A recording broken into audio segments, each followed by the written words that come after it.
নমস্কার, আমি অ্যাস্ট্রোলজার জয়ন্ত। আমার এই ইউটিউব চ্যানেলে আপনাদের সকলকে স্বাগত জানাই। আজ আমরা যে বিষয়টা নিয়ে আলোচনা করব তা হলো কালসর্পদোষ। এই কালসর্পদোষের কথা প্রায় কম বেশি প্রতিটি মানুষই শুনে থাকবেন। জ্যোতিষশাস্ত্র অনুসারে প্রতিটি গ্রহের অবস্থান বিভিন্ন শুভ এবং অশুভ যোগের সৃষ্টি করে থাকে। যেখানে কোনো শুভ যোগ জাতকের জীবনে কোনো বড় উপলব্ধি করিয়ে দিতে পারে, ঠিক তেমনই অশুভ যোগ মানুষকে রাজা থেকে ফকির পর্যন্ত বানিয়ে দিতে পারে। আর এই অশুভ যোগগুলির মধ্যে সর্বপ্রথমেই আমরা আজ আলোচনা করব কালসর্পদোষের বিষয়ে। এই কালসর্পদোষ কী, এর লক্ষণ কী এবং এটি থেকে বাঁচার উপায় সম্বন্ধে আজ আমরা এই ভিডিওতে আলোচনা করব। এই কালসর্পদোষের বিষয়ে সম্পূর্ণ জানতে ভিডিওটি শেষ পর্যন্ত অবশ্যই দেখুন। জ্যোতিষশাস্ত্র অনুসারে জন্মছকে রাহু এবং কেতু দ্বারা সৃষ্ট খারাপ প্রভাবই কালসর্পদোষ নামে পরিচিত। কোনো জাতক বা জাতিকার জন্মকুণ্ডলিতে যদি রাহু এবং কেতুর অ্যাক্সেসের সম্পূর্ণ একপাশে সমস্ত গ্রহগুলি চলে আসে, তখন সেই দোষকে বলা হয় কালসর্পদোষ। জ্যোতিষশাস্ত্রে কাল অর্থাৎ মৃত্যু এবং সর্প এর অধিদেবতা হিসাবে কেতুকে মানা হয়। সর্প অর্থাৎ সাপ। জ্যোতিষশাস্ত্রে রাহুকে সাপের মুখ এবং কেতুকে সাপের লেজ হিসেবে ধরা হয়। যে সমস্ত জাতক বা জাতিকার জন্মকুণ্ডলিতে এই কালসর্পদোষ থাকে, তাদের কুণ্ডলীর ভালো গুণগুলি রাহু আর কেতু নষ্ট করে ফেলে। এই জন্য এই সব লোকেদের আর্থিক, মানসিক এবং শারীরিক সমস্যায় পড়তে দেখা যায়।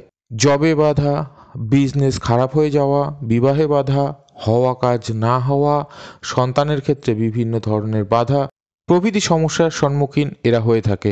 জাতককে মানসিক দিক থেকে নানাভাবে কষ্ট পেতে হয়। এটিকে পূর্বকর্মের ফল হিসাবেও ধরা হয়ে থাকে। কিন্তু কোনো ব্যক্তির কালসর্পদোষ আছে তা তিনি সাধারণভাবে কীভাবে জানবেন, তা আমরা জেনে নেওয়ার চেষ্টা করি। প্রথমত, যে সমস্ত লোকেদের স্বপ্নে মাঝে মধ্যেই বা প্রায়ই মৃত ব্যক্তিদের দেখতে পান, তাদের কালসর্পদোষ থাকতে দেখা যায়। দ্বিতীয়ত, যারা জীবনে প্রচুর সংঘর্ষ ও লড়াই করেছেন তবুও কিছু হতে চাইছে না লাইফে এবং অবশেষে নিজেকে একা অনুভব করেন, তাদের এই দোষ থাকার সম্ভাবনা বৃদ্ধি পায়। তৃতীয়ত, যারা মাঝে মধ্যেই স্বপ্নে শরীরের মধ্যে দিয়ে সাপকে চলতে দেখেন বা সাপে কাটা অবস্থায় দেখেন, তারা এই দোষ বিষয়ে সচেতন হয়ে যান। চতুর্থত, যারা শারীরিক এবং মানসিকভাবে খুব সমস্যায় থাকেন এবং মাথা ব্যথা ও স্কিন প্রবলেম বেশি দেখা যায়, তাদেরও অনেকাংশে এই দোষ লক্ষ্য করা যায়।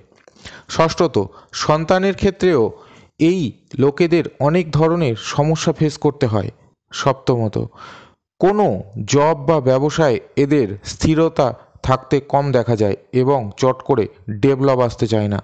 অষ্টমত, স্বপ্নে নদী, কুয়া, সমুদ্র অর্থাৎ প্রচুর জল দেখতে পায় যদি প্রায়শই, তাহলে তা এই দোষের একটি লক্ষণ হতে পারে।